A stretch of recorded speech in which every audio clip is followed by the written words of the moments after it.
Et puis liwa ezali kelemba bato bako chola o bako loba ekoyela bango ba okufela pe parce que na uti okota na kati ya morgue ba corps eza kuna ebele ezaka ya yankite na ebiti soko era kama tabomi bato wana nyonso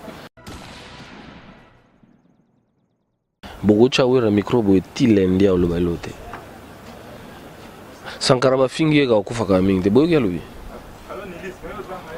C'est-à-dire que on se rend compte que Oloba te bato ba fingo ka mabe ya kisasa mbule betate biso bata vita ekomaka so mbule beti vita mtabeti so bango ba okufela te merci mais tozaka et ça deux musiciens oyo baloba qui n'importe quoi na ba musicien baloba qui ba ochola liwa dete ya kempo et ça mon conseil moi je le connais mais nous ma musicien on appelle ça bango courage nzamba pa mona bango asunga bango voilà tobeta ba Bercy ba palais des sports tobeta ba stade de martyrs aux 4 fois 250 000 personnes ba grille ya ba stade de Bukana mutakufati ata na public bo siko tobeta sous Bercy te to boma penza poto zwani.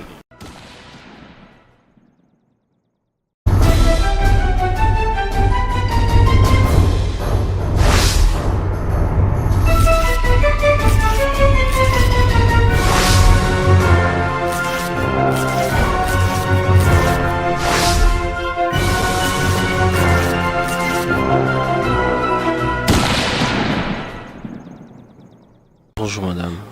Papa toye awate pour toye babati trabatua na lenga mabete est-ce que se présenter mukie toye bazo zanani na wenge musique maison mère nga comme nga Sony Kamana naza manager ya maison mère na ya Wera.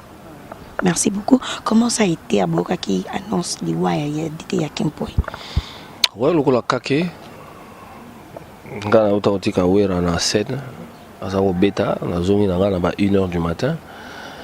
C'est vers 5h30 que Wera lui-même m'appelle.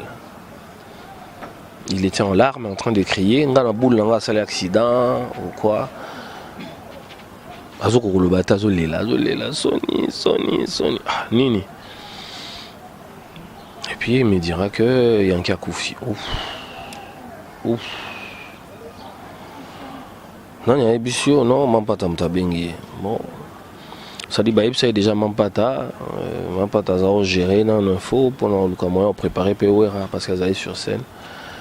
Le temps Ebissi. Donc, quand qui était un podium, Ebissi. C'était pas facile. Il a passé 2 jours à Bimarate avant d'Akana, à Katandako. C'est parce que tu sais, Yankee, Bissona Wenge, Niti Bisso, proche collaborateur à Wera, Tokoma, Loa famille. Ma vie au yonga na pasaka na Wenge et leki o na pasaka na famille nanga. Donc c'est comme si tu perdais membre moko ya nzoto na yo quoi. C'est que c'est pas facile. Est-ce que vous pouvez savoir ce titre à détilité qui na Wenge musique à maison mère? À détilité nous zolo bande titre mobimba. Administrateur, directeur, technique. Donc yende mutatali makamboana mais azai ko chapeauter pe moi muke côté management na niveau international. Neti makamna biso tu ya SACEM, ya SABAM, ya ba Trace TV, ya ba BBC, makamuto italien international c'est Yankee. Presque comment a dit à Koufi, a été tombé malade, a été expliqué. Yankee Belaki, azaro bela pema. Le biazo ka pema. Mais bah examen tout au sel na poto to côté ba hôpital nyonso ya malonga na ba roi ba kotaka. Mais bah moi il n'a pas maladie. J'ai des papiers avec moi. On a un rapport médical, un rapport au médecin Nyos Sali. Donc je ne sais pas te dire ce gars belelini nimpo mais azako bela malade inde munganga monité. Atiki bana Atiki bana oui aba mibale. Moi si na yaza awa. Petit poto. Aya ki jour mon accord. C'est sur les cas bien, j'espère, relation entre Binona famille, comment ça se passe? Non, il n'y a pas de problème. Nous, on n'a pas de problème. Comme en aéroport, lorsque Corée qui et tout, moi mes attentes entre Binona la famille. Non, bon, ils ont attaque, public, c'est pénalité, ils ont menacé famille, famille peut réagir, mais sinon il n'y a rien. Famille peut avoir un conflit entre Bango, il y a beaucoup de boyaux, par exemple, si boyaux, il y a les pendables sautés. Et ton avis par rapport à Yabato Bazo Sali réputation à Ouera, Balobi Ouera aussi, ça va bironner et tout. Et tu as 100 d'un compte. Bon, auteur ya makambo wana yebi makambo loba. Vous savez, la justice va bien à terme moko diffamation. Et ça très dangereux.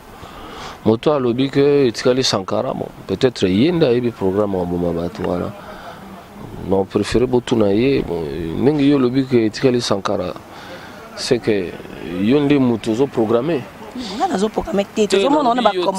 Ye mutu wana wa lobby faut botu na ye. Yo mutu zo programmé baliwa bato. Loko le comité ra Sankara. Comme n'importe quoi na ba commentaire. Lorsque tu ça ba émission ADT à propos actualité ya liwa ADT ya Kimpo ba comme n'importe quoi Sankara lu que le nganzambe parce que tikali et tout ba ba n'importe quoi. Qu'est-ce que tu peux dire? Est-ce que conseil au côté au prodiguer bango? Bon, à ce que je sache, Sankara Zaranaye assemble la pe le nganzambe. Bon, on a évité ceux qui ont rendu nini. Bon, bango mtu bazana ngo basunga biso nyonso tu. Voilà que ça biso elongi yango nzambe po biso nyonso to kamatango te. Ce qui est vrai c'est que toujours ça la mauvais usage à internet. Quand tu t'ennuies quoi en internet ou sur actualité, tu dis n'importe quoi. Mutu oya saka na cabinet ya nzambe azate place ba programme ngaliwa. La Bible dit que rien ne nous arrive si Dieu ne le permet. Mais alors, ce qu'on nous va permettre, c'est de faire souverain. Bato ba koufeli 4 personnes bala moko. Non ba koufeli moko. Bangonyo so ba koufeli ka. Et puis liwe zali kelemba. Bato ba ko chola o ba ko loba. E ko yela bango. Ba koufela pe parce que na uti okota na kati ya morgue ba corps eza kuna belé, eza ka ya yankite. Na ebiti sokowera ka mutabomi bato wana nyonso. Et puis au moment mutu oyo asali la kayo, oyo asali la koma kambe belé na vie na yo. Pona suka. Tobeta ba Bercy, ba palais des sports, Tobeta ba stade de Martyrs 4 fois 250 000 personnes. Ba grille ya ba stade de Bukana mutakufate. Ata na public. Bon siko Tobeta sous Bercy te. To boma penza poto zwani. Ba mission wenge musique à maison mais bientôt là tout est cause en Bembe à Moni production. Et maintenant tu es sous na Yankee.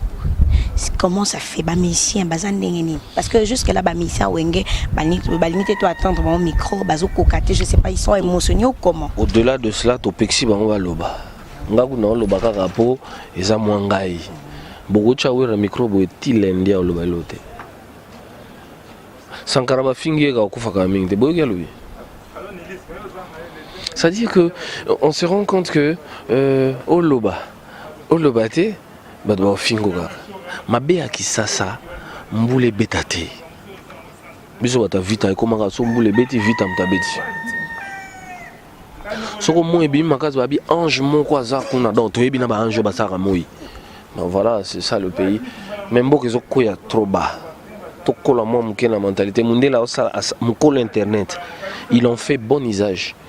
Biso internet est comme une place où on régler ba compte. Place où on salir bateau. Place où on créer buzz. Bateau ba ebi tina buzz te. Nde ba ça bon buzz ba créer ngo kana mama vuzo bate. Liwa zali kelemba. So bango ba kufela te. Merci.